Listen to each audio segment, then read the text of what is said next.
Hunting tayo. Ay.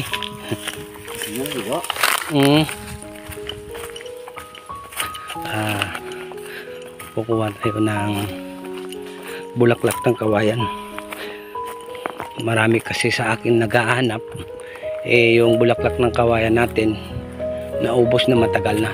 So bumalik ako dito para kumuha ulit. Marami na kasing naghahanap sa atin. Ito yung kawayan na walang tinik. Papakita ko sa inyo yung bulaklak niya. Dito lang tayo kukuha sa baba. Ayan po, ang dami.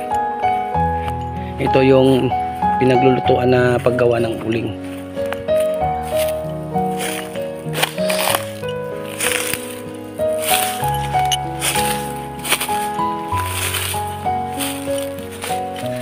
Ayan, ito yung isang klaseng bulak ng kawayan po, mga kamusang.